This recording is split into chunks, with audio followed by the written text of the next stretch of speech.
Okay, Ishmael, tell me, how do you ground yourself to produce your knowledge to something so tangible, such as your book, Cosmic Origin? I've always been disciplined.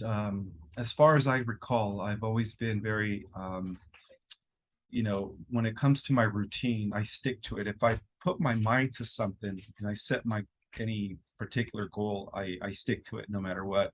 So from the beginning, I've always felt like I was more of a vehicle for higher intelligences, or instrument rather, to bring forth, information that hasn't yet been, I guess, restored to the earth, because this is information that was once common knowledge during the days of Atlantis, but of course, due to the infiltration of the dark hats and their alien overlords, a lot of this information became omitted from all records and histories.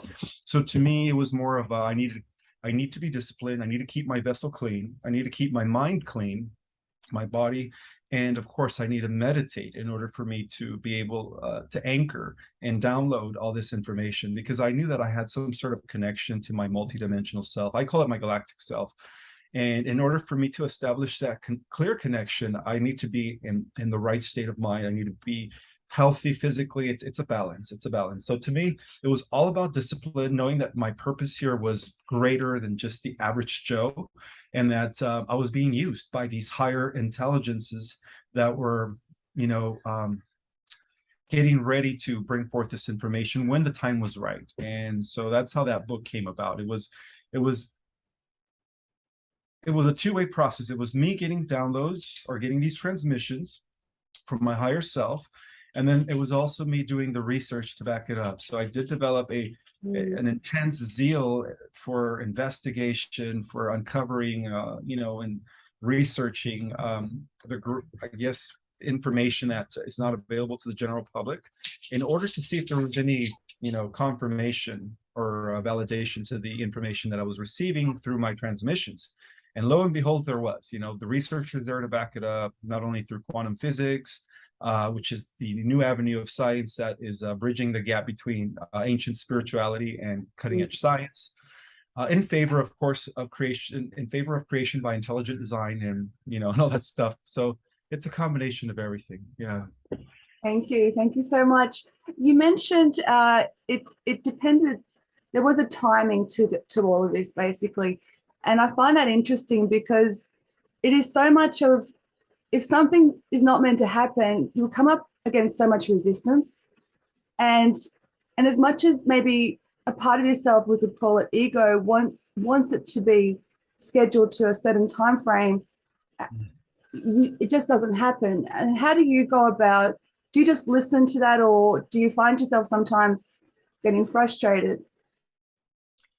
I did at times where I would sit there in front of my laptop and I wasn't connecting. So I would like figure out, or I would try to think about what to write. And I came to the conclusion that I could only write when I am in that state of mind, when I'm connected, because it just flows.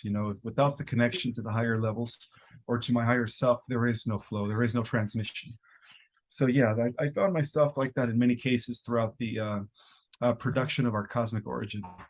That's why it took me 10 years. There's times where I took a year off. I put down the manuscript.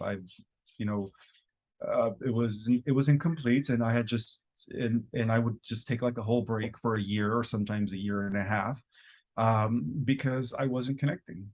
And every time I connected, okay, let's go back to the manuscript.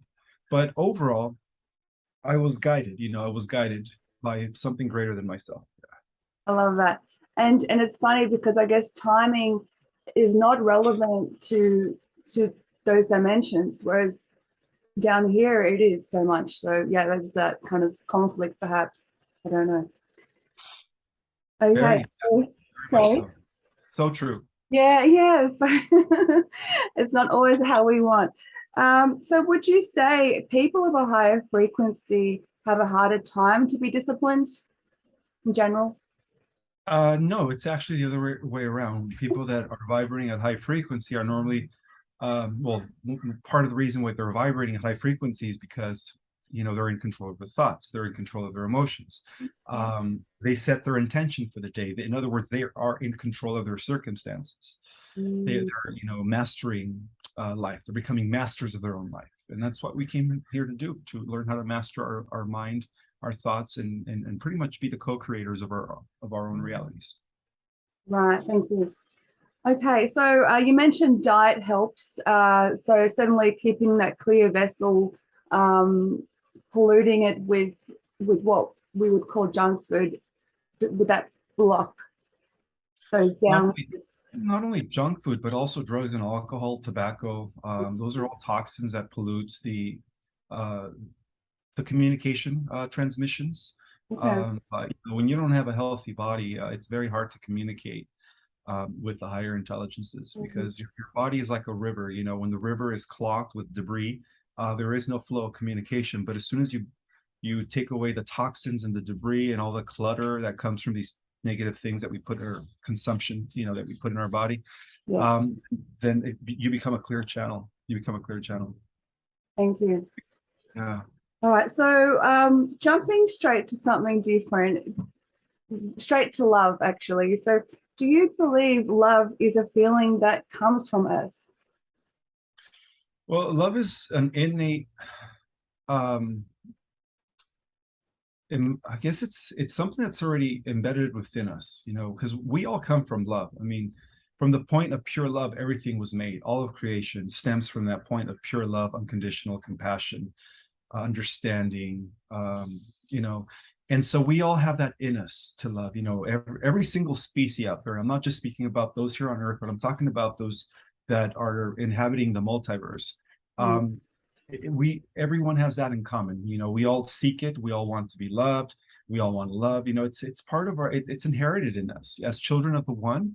That is the number one thing that we all fundamentally, whether we know it or not, are after. We want to have that connection with others, that unconditional connection with others, because that's the state of the universe. The universe is one big loving mechanism.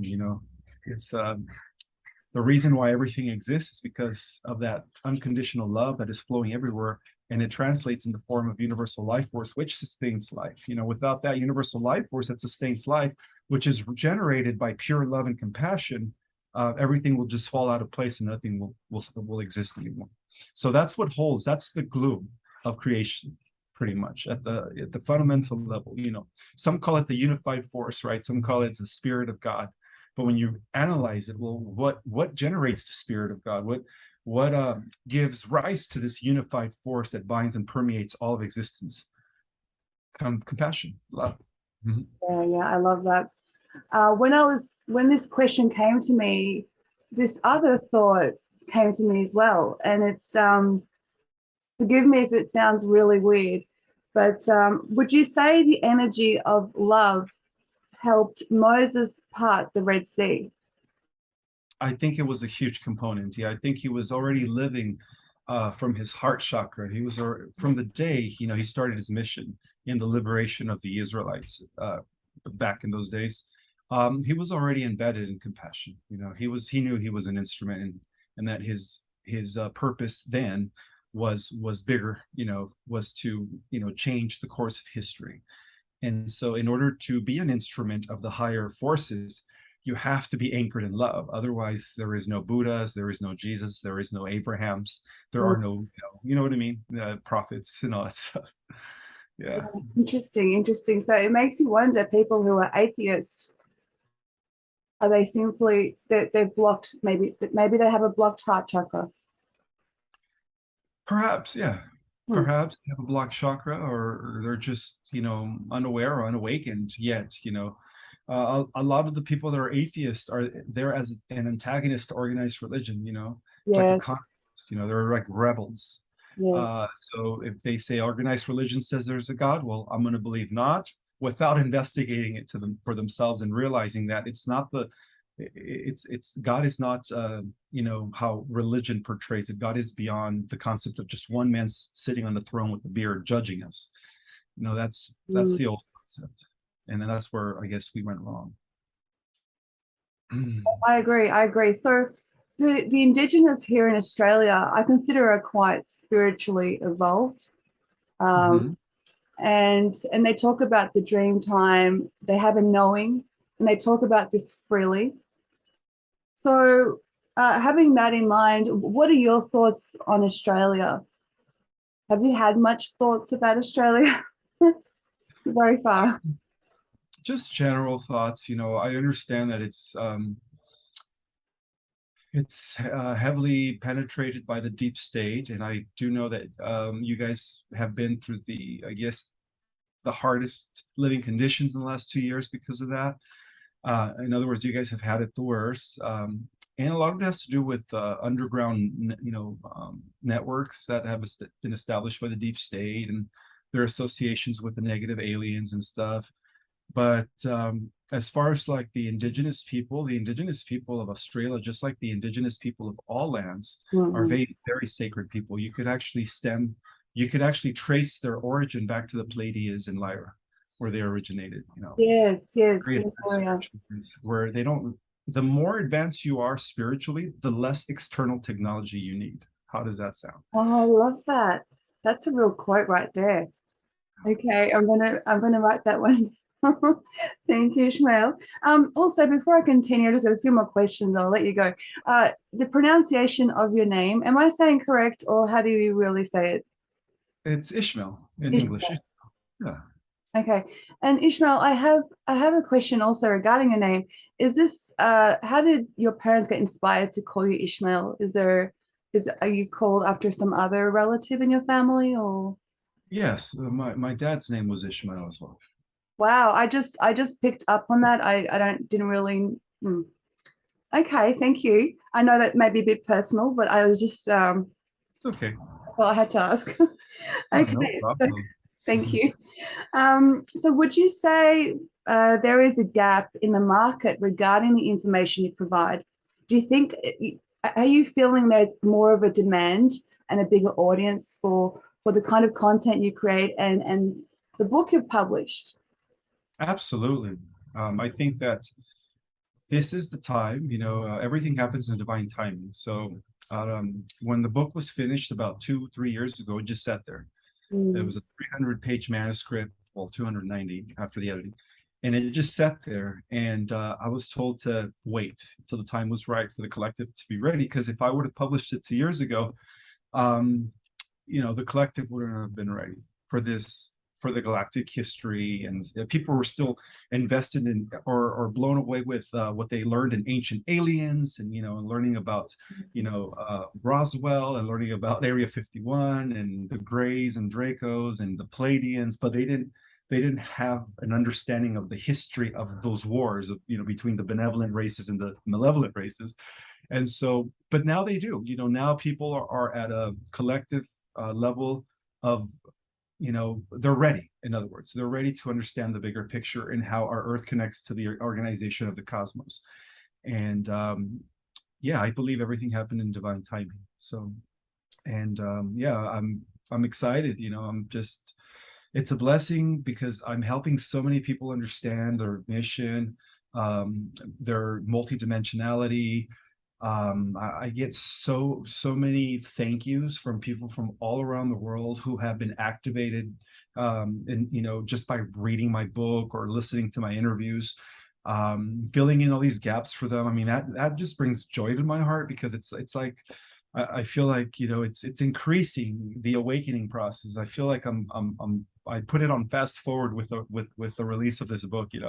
because there's different awakening, and so this is like putting everything into perspective, connecting it to the galactic scenario, and then beyond the galactic scenario, and like why we're really here and where we're heading eventually. Because a lot of people didn't really have an understand as to like what was going to happen after the ascension. We're going to be entering a new area, the age of Aquarius, but then what happens after the age of Aquarius? And so this is where my information comes Yeah. in. Yeah, and it does help for people to have an understanding of the past in order to understand who they are now and where we are going. Um, so it's a whole circular thing, really. Um, okay, so thank you for that informative answer there. Okay, would you also say just a few more questions? This awakening has happened since the global. I hate to say the word shutdown. Yeah, From, absolutely. yeah, yeah. Yeah, everything has a purpose. Everything has you know, from the highest level, it's all being divinely orchestrated.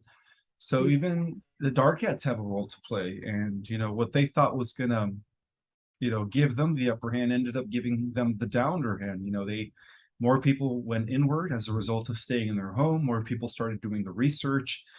People started learning things just because they didn't have nothing else to do. And I think that the what happened 2 years ago really brought people into going within, learning beyond what they've been taught and really reflecting on life.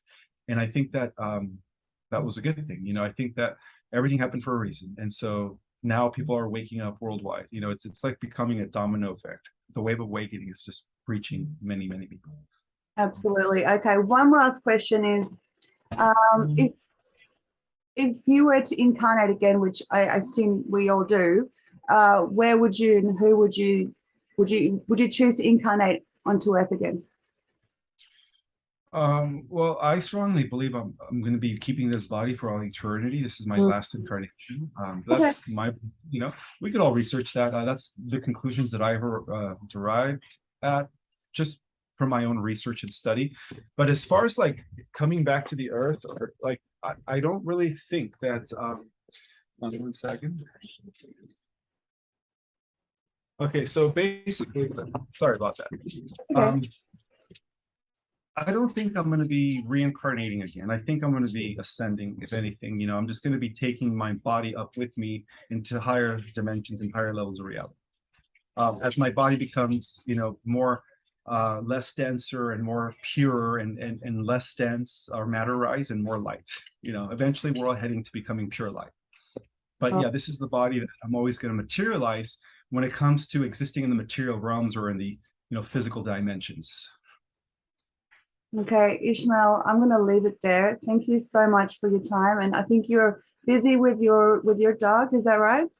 Yeah, my dog is going naughty. That's her collar moving by when you guys hear her walking around. I love it. I love it. All the love.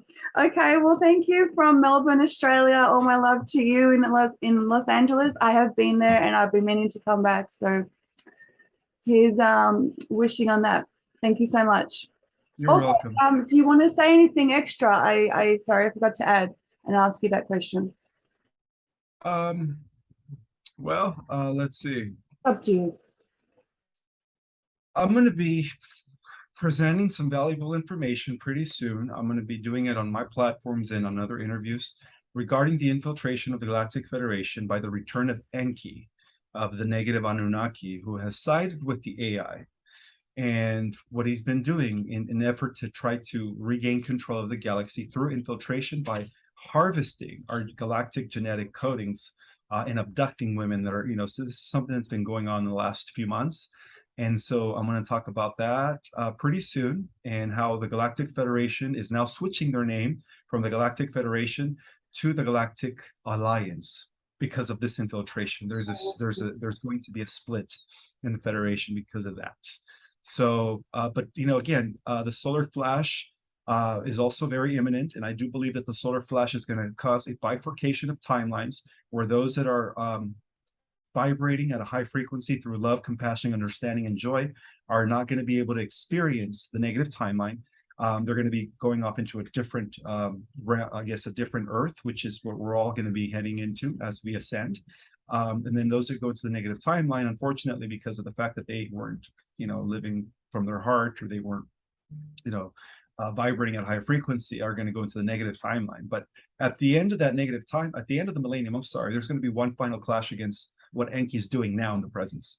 And so, yeah, that's going to be something that I'm going to be revealing pretty soon. And it goes into great detail. I just wanted to point out. That totally resonates. I just want to add, I feel that energy of Enki is infiltrating all these communities in the truth, if we call it that, communities. There's so much bickering. It's ridiculous. Like all of a sudden. Yeah, everybody's calling him our galactic father, that he made us, but it's actually the other way around. He took an already existing race that was made by, the real creator source, and he took it and he genetically manipulated and he downgraded it, and that's what he did. You know, that's why we went. That's why we fell from a heightened state of consciousness into a lower state of consciousness after the collapse of Atlantis, because of what Enki did, you know, hundreds of thousands of years ago. But again, you know, that's all going to be recalibrated. Wow. Okay. Thank you. Thank you, Chanel. I'm going to officially cut it there. But personally, thank you. I was a little bit nervous at the beginning, as you could tell. So I was just very happy to have you on board, and I couldn't even get my words straight. So thank you for being patient with me. And I wish you all the best. I'm going to keep reading the book. I love it. I feel like I'm getting activated as I read it. So yeah, you are truly a gift. Thank you so much. Thank you for having me, your sister. I appreciate your time. You're welcome. Thank you so much. Bye-bye.